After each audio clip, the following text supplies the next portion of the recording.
Hello guys, welcome back to my YouTube channel. ಇವತ್ತು ಯಾವ ವಿಷಯದ ಬಗ್ಗೆ ಮಾತಾಡ್ತಾ ಇದ್ದೀನಿ ಅಂದರೆ, ನಾಳೆ ಎಲ್ಲ ಸ್ಟೇಟಸಲ್ಲೂ ಒಬ್ಬ ವ್ಯಕ್ತಿ ಹೆಸರು ಎದ್ದು ಬಂದು ಕೇಳುತ್ತೆ. ಎಲ್ಲರೂ ಫೋಟೋ ಆಗಿರ್ಬೋದು, ಸ್ಟೇಟಸ್ ಹಾಕೊಳ್ಳುವಂಥ ಹೆಸರು.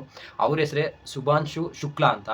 ಏನಕ್ಕೆ ಇವ್ರ ಹೆಸರು ಕೇಳಿಬರುತ್ತೆ ಅಂದರೆ, 41 ವರ್ಷಗಳ ನಂತರ ಭಾರತೀಯರೊಬ್ಬರು ಬಾಹ್ಯಾಕಾಶಯಾನಕ್ಕೆ ಪ್ರಯಾಣ ಬೆಳೆಸ್ತಾ ಇದ್ದಾರೆ. ಅವ್ರ ಹೆಸರು ಶುಭಾಂಶು ಶುಕ್ಲಾ ಅಂತ. ನೀವೆಲ್ಲ ಕೇಳ್ಬೋದು, ಸುನೀತಾ ವಿಲಿಯಮ್ಸ್ ಅವರು ರೀಸೆಂಟಾಗಿ ತಾನೇ ಬಂದಿದ್ದಾರೆ, ಅವರು ಭಾರತದವರಲ್ವಾ ಅಂತ. ನಿಜ, ಅವರು ಭಾರತೀಯರು ಅಂತ ನಾವು ಹೆಂಗೆ ಕರ್ಕೊಳ್ತಾ ಇದೀವಿ ಅಂದರೆ, ಅವ್ರ ತಂದೆ ಅಥವಾ ತಾಯಿ ಇಲ್ಲಿಂದ ಹೋಗಿ ಅಲ್ಲಿ ನೆಲೆಸಿದ್ದಾರೆ. ಅವ್ರ ಮಕ್ಕಳು ಇವರು ಸುನೀತಾ ವಿಲಿಯಮ್ಸ್ ಅವರು. ಇವರು ಮೂಲತಃ ಅಮೆರಿಕದವರು. ಕಲ್ಪನಾ ಚಾವ್ಲಾ ಅವರು ಅಷ್ಟೇ, ಅವ್ರ ತಂದೆ ಅವ್ರ ತಾಯಿ ಇಲ್ಲಿಂದ ಮೈಗ್ರೇಟ್ ಆಗಿ ಅಮೆರಿಕಕ್ಕೆ ಹೋದ್ಮೇಲೆ American citizen ಪಡ್ಕೊಂಡಿದ್ರು. So Kalpana Chawla ಅವರು ಅಮೆರಿಕ ಸಿಟಿಜನ್ ಆಗಿದ್ರು.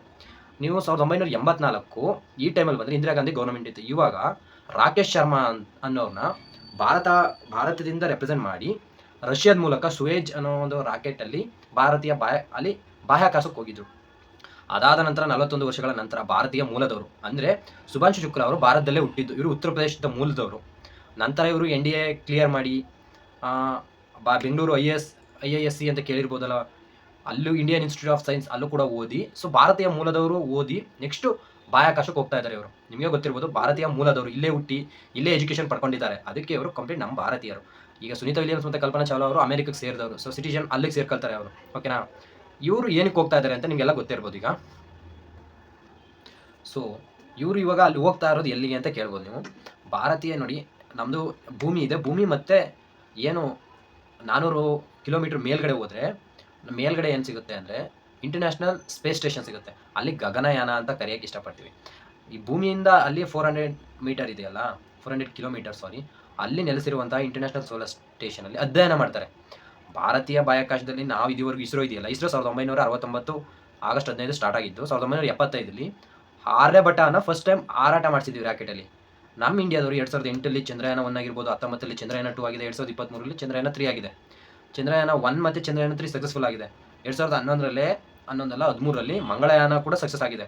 ಇದುವರೆಗೂ ನಾವು ಮಾನವ ಸಹಿತ ಗಗನ ಆಗಲಿ ಯಾವುದೇ ಉಡಾವಣೆ ಮಾನವ ಸಹಿತ ನಾವು ಮಾಡಿಲ್ಲ, ಎಲ್ಲ ಮಾನವ ರಹಿತನೇ ಮಾಡಿರೋದು. 2027ಕ್ಕೆ ಮಾನವ ಸಹಿತ ಗಗನಯಾನ ಮಾಡಬೇಕು ಅನ್ನೋ ಪ್ಲ್ಯಾನಿಂಗ್ಗೆ ಇದೊಂದು ಹೆಲ್ಪ್ ಆಗುತ್ತೆ.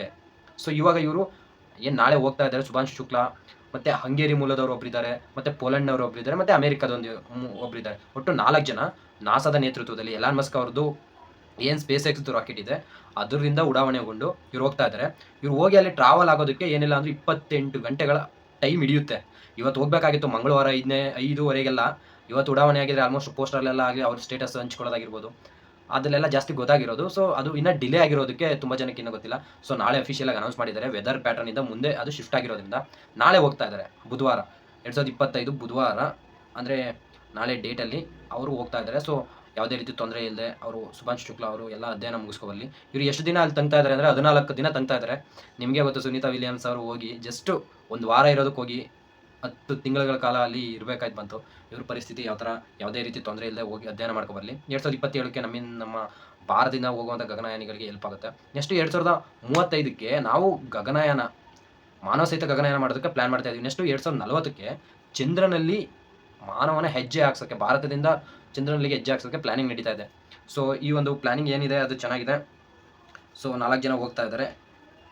ಇದಿಷ್ಟು ಇನ್ಫಾರ್ಮೇಷನು. ಮತ್ತು ಅವ್ರು ಹೋಗ್ತಾ ಇರೋ ನೌಕೆ ಹೆಸರು ಕೇಳ್ಬೋದು, ಆಕ್ಸಿಮಾಸ್ 4 ಅಂತ. ಸೊ 4 ದೇಶದವರು 4 ಜನ ಮೆಂಬರ್ಸ್ ಹೋಗ್ತಾ ಇದ್ದಾರೆ. ಇನ್ನೊಂದು ವಿಶೇಷವಾದ ಮಾಹಿತಿ ಅಂದರೆ, ಅವರು ಹೋಗ್ತಾ ಇದ್ದಾರಲ್ಲ, ಅಲ್ಲಿ ಒಂದು ಏನದು ನಾವು ಏನು ಈಗ ಇಂಟರ್ನ್ಯಾಷನಲ್ ಸ್ಪೇಸ್ ಸ್ಟೇಷನ್ ಕಳಿಸ್ತೀವಿ, ISS ಅಂತ ಕರಿತೀವಿ. ಒಂದು ಸೀಟ್ ಅಲ್ಲಿ ಹೋಗಿ ನಾವು ಅಲ್ಲಿ ಪ್ಲೇಸ್ ಮಾಡೋದಕ್ಕೆ 500 ಕೋಟಿ ಹತ್ತತ್ರ ಖರ್ಚು ಮಾಡಿರೋದು ನಮ್ಮ ಭಾರತ ಸರ್ಕಾರ. ಶುಭಾಂಶು ಶುಕ್ಲಾ ಅವ್ರಿಗೆ ಅಲ್ಲಿ ಏನೋ ಕಠಿಣ ತರಬೇತಿ ಪಡ್ಕೊಂಡು ಅವರು ಹೋಗಿ ಒಂದು 14 ದಿನಗಳ ಕಾಲ ಅಲ್ಲಿ ಅಧ್ಯಯನ ಮಾಡ್ತಾ ಇದ್ದಾರೆ. ಇವ್ರು ಏನು ಅಧ್ಯಯನ ಮಾಡ್ತಾರೆ ಅಂದರೆ 7 ಪ್ರಯೋಗಗಳು ಮಾಡ್ತೀನಿ ಅಂತ ಹೇಳಿದ್ದಾರೆ. 7 ಪ್ರಯೋಗಗಳು ಏನಂದರೆ, ಸೂಕ್ಷ್ಮ ಬೀಜಗಳಿದೆಯಲ್ಲ, ಆ ಬೀಜಗಳು ಆ ವೆದರಲ್ಲಿ ಹೆಂಗೆ ಬೆಳೀತವೆ ಅನ್ನೋದ್ರ ಬಗ್ಗೆ ಅಧ್ಯಯನ ಮಾಡ್ತಾ ಇದ್ದಾರೆ. ಆಮೇಲೆ ಇನ್ನೊಂದು ವಿಶೇಷ ಮಾಹಿತಿ ಅಂದರೆ, ನಮ್ಮ ಮೈಸೂರಿನ CFTR ನಿಮಗೆ ಗೊತ್ತಿದೆ, ಸೆಂಟ್ರಲ್ ಫುಡ್ ಪ್ರೊಸೆಸಿಂಗ್ ಯೂನಿಟ್ ಇದೆಯಲ್ಲ, ಅಂದರೆ ಮಿಲಿಟರಿ ಪಡೆಗಳಿಗೆ ಫುಡ್ ಸಪ್ಲೈ ಮಾಡ್ತಿದ್ರಲ್ಲ ನಮ್ಮ ಭಾರತಕ್ಕೆ, ಅವ್ರ ಕಡೆಯಿಂದ ಹಲ್ವಾ ಮತ್ತು ಹಣ್ಣಿನ ಜ್ಯೂಸ್ಗಳನ್ನ ತಗೋಗೋದಕ್ಕೆ ಪರ್ಮಿಷನ್ ಸಿಕ್ಕಿದೆ. ಶುಭಾಂಶು ಶುಕ್ಲಾ ಅವರು ಇಲ್ಲಿಂದ ತಗೋ ಹೋಗಿದ್ದಾರೆ.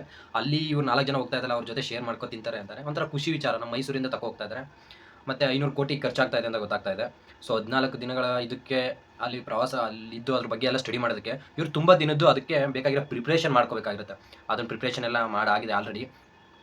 ಸೊ ನೆಕ್ಸ್ಟು ನಮ್ಮ ಭಾರತದಿಂದ ನೋಡಿ, ನೆಕ್ಸ್ಟು ಗಗನಯಾನ ಆಗಿರ್ಬೋದು, ಇಂಟರ್ನ್ಯಾಷನಲ್ ಸೋಲಾರ್ ಸ್ಟೇಷನ್ ನಾವು ನಿರ್ಮಿಸರಾಗಿರ್ಬೋದು, ಚಂದ್ರನ ಮೇಲೆ ಕಾಲು ಹಾಕೋದಕ್ಕೆ ಅಲ್ಲಿ ಚಂದ್ರನ ಉಡಾವಣೆ ಆಗಿರ್ಬೋದು, ಇದೆಲ್ಲ ಮಾಡಬೇಕು ಅಂದರೆ ಇವಾಗ ನಾವು ಇಂಟರ್ನ್ಯಾಷನಲ್ ಸೋಲಾರ್ ಸ್ಟೇಷನಲ್ಲಿ ಯಾವ ರೀತಿ ಇದೆ ಅಂತ ಅಧ್ಯಯನ ಮಾಡ್ಕೋಬೇಕು. 40 ವರ್ಷದ ಹಿಂದೆ ರಾಕೇಶ್ ಶರ್ಮಾ ಅವ್ರು ಮಾಡಿದ್ದು ಒಂಥರ ಔಟ್ಡೇಟೆಡ್ ಅಂತ ಏನಿಲ್ಲ, ತುಂಬ ಹಳೇದಾಯ್ತು. ಈಗ ಟೆಕ್ನಾಲಜಿ ಎಲ್ಲ ತುಂಬ ಇಂಪ್ರೂವ್ ಆಗಿದೆ.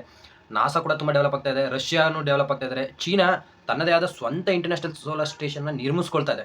ಭಾರತ ಹಿಂದೆ ಉಳಿದು ಬಿಡುತ್ತೆ. ಈ ವಿಚಾರದಲ್ಲಿ ಮುಂದೆ ಉರಿಬೇಕು ಅಂದರೆ ನಾವು ಕೂಡ ಆದಷ್ಟು ಬೇಗ ಇದ್ರ ಬಗ್ಗೆ ಅಧ್ಯಯನ ಮಾಡ್ಕೋಬೇಕು. ಯಾವುದೇ ರೀತಿ ತೊಂದರೆ ಇಲ್ಲದೆ ಶುಭಾಂಶು ಶುಕ್ಲಾ ಹೋಗಿ ಅಧ್ಯಯನ ಮಾಡ್ಕೊಬಲ್ಲಿ. ಇದು ತುಂಬ ಜನ ನಮ್ಮ ಇಂಡಿಯನ್ಸ್ದು ಯಾವ ಥರ ಇರುತ್ತೆ, ಅಲ್ಲಿ ಮೈಕ್ರೋ ಗ್ರಾವಿಟಿ ಆಗಿರ್ಬೋದು, ಇದ್ರ ಬಗ್ಗೆ ಎಲ್ಲ ಐಡಿಯಾ ಸಿಗುತ್ತೆ. ಸೊ ಶುಭಾಂಶು ಶುಕ್ಲಾ ಅವ್ರ ಟೀಮ್ ಹೋಗ್ತಾ ಇರೋರು, ನಾಸಾ ನಮಗೆ ಹೆಲ್ಪ್ ಮಾಡ್ತಾ ಇದೆ. ಇವಾಗ ಟ್ರಂಪು ಇದ್ದಾರೆ, ಟ್ರಂಪ್ ಎಲಾನ್ ಮಸ್ಕ್ ಅವ್ರ ಮಧ್ಯೆ ಜಗಳ ಸ್ಟಾರ್ಟ್ ಆಗಿದೆ. ಈ ವಾರ್ ಇನ್ನೂ ದೊಡ್ಡ ಮಟ್ಟಕ್ಕಾಗಿ ರಾಜಕೀಯ ಪ್ರಾಬಲ್ಯತೆ ಮಸ್ಕ್ ಸಿಗುವಂಥ ಚಾನ್ಸಸ್ ಇದೆ. ಸೊ ನೀತಿ ಏನೇನು ಚೇಂಜ್ ಆಗುತ್ತೆ ಗೊತ್ತಾಗಲ್ಲ ಟ್ರಂಪ್ ಇರೋರಿಗೆ. ಸೊ ಈಗ ಇರೋ ಇಷ್ಟರಲ್ಲಿ ಇಸ್ರೋ ಒಳ್ಳೆ ಸಾಧನೆ ಮಾಡ್ತಾ ಇದೆ. ಶುಭಾಂಶು ಶುಕ್ಲಾ ಅವ್ರು ಹೋಗಿ ಮೈಕ್ರೋ ಗ್ರಾವಿಟಿ ಅದ್ರ ಬಗ್ಗೆ ಎಲ್ಲ ತಿಳ್ಕೊಬಲ್ಲಿ. ಇದು ಇಷ್ಟು ಮಾಹಿತಿ. ಈ ವಿಡಿಯೋ ಇಷ್ಟವಾಗಿದ್ದರೆ ಲೈಕ್ ಮಾಡಿ, ಶೇರ್ ಮಾಡಿ, ಕಮೆಂಟ್ ಮಾಡಿ. ಮುಂದೆ ಇಂಥ ವೀಡಿಯೋಗಳು ಮಾಡ್ತಾ ಇರ್ತೀನಿ. Thank you.